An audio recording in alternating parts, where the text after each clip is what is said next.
Now, I've been playing Helldivers 2 for quite some time now, and one thing that you definitely get to grips with is the fact that the difficulty can be quite relentless. Some of the enemies in this game can take you out what seems like just by looking at you, and if you're unlucky you may even get hit just at extraction, or you could get bombed by a fellow teammate. So with this being said, I've tried to put together what I think is the best possible endgame build and an amazing loadout for your character in order to enhance his survivability, but also be able to dish out a lot of damage to both the automatons and the terminids.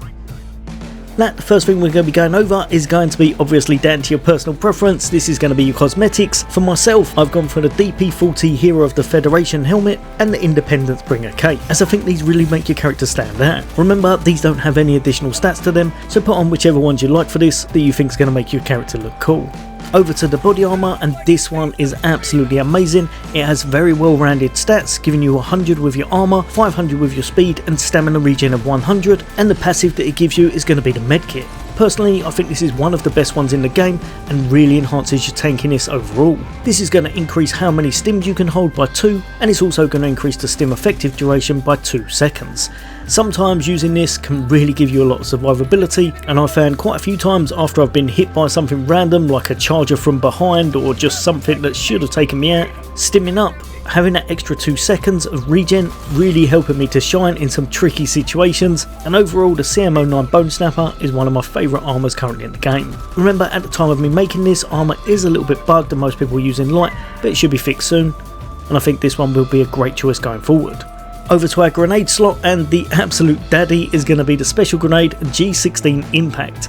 This one dishes at 400 damage and nice penetration, not a bad little radius, but the main thing is because it's impact, as soon as it hits it's going to absolutely decimate your foes. This can be used on some of the toughest enemies in the game to take them out in a few hits. However, it's not the best for taking on certain missions such as taking out factories or destroying bug holes, so if you are doing that, I'd say take on the G12 High Explosive instead, as it will make your life a whole bunch easier.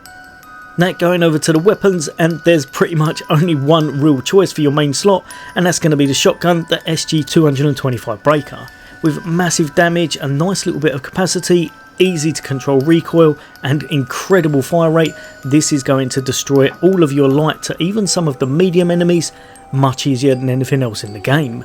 It far surpasses all the other weapons currently, so chuck that in your primary slot. If you need something to back it up with, I'd say probably go with the P19 Redeemer, as this can really help you out to tackle some of the fleshies and take out some of the light armor enemies very fast. Doesn't have the highest mag count and you will burn through ammo quickly with it, but it works great as a backup even though it doesn't have too much ammo overall. Going over to our first stratagem, and we're going to be picking the Eagle Airstrike. This is one of my very favourite stratagems in the game. It's an absolute monster. If a few of them hit the right target, even some of the bigger targets, it can cause crazy amounts of damage, sometimes one-shotting things like tanks on the highest difficulty when you really didn't expect to. An Eagle Airstrike in the right place can be amazing, and it doesn't have quite as much range as the cluster bombs, so it won't devastate your teammates anywhere near as much or get you kicked from games quite as often. Also perfect for taking out almost every objective, so works on almost every mission. The next stratagem is going to be another Eagle stratagem, and that's going to be the Eagle 500kg bomb. This one is just ridiculously good. Think of it as a kind of mini nuke. You're going to throw it out on the toughest enemies, say for example a whole bunch of chargers or a Bile Titan, in order to dwindle their health or completely take them out. Even on some of the toughest settings this works amazing, and even though it doesn't always one-shot things, I think overall it's probably one of the best things you can have in your kit because of how much concentrated damage it can do to a single target or a couple of enemies. Now, speaking of single target, and no loadout would be complete at the moment without grabbing yourself the railgun. The RS422 railgun is an absolute monster. You're going to need some accuracy with this, as it's not going to do the best if you're just taking pop shots with it, but if you're aiming for kind of vital areas or any exposed parts on those enemies, you can tackle some of the toughest enemies in the game very easily. This works for the automaton and for the terminid side. Remember, you can also overcharge the weapon by holding down the reload button, and in this case make sure you're not holding it for too long, otherwise you could give yourself a very bad day. Lastly, for a bit more survivability, we're going to pick up the shield generator pack.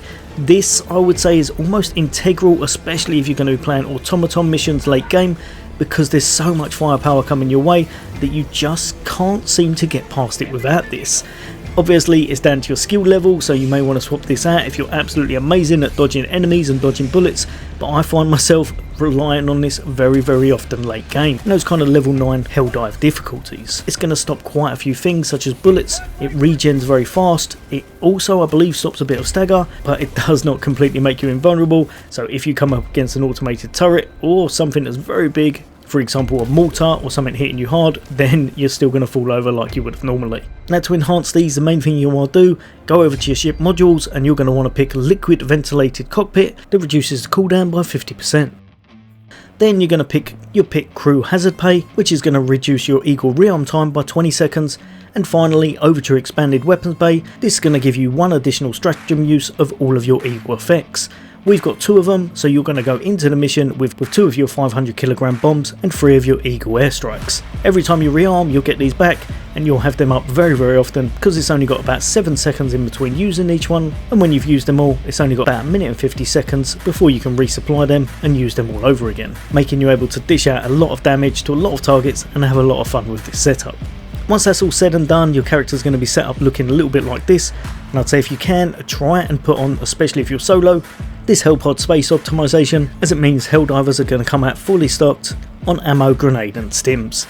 But yeah, let me know in the comments if you've got a completely different setup or you think there's something that I'm missing that could well fit into this build. I'd love to hear from you. There'll be a lot more content on the way from me. As always, for all things gaming, take care. I'll see you on the next day.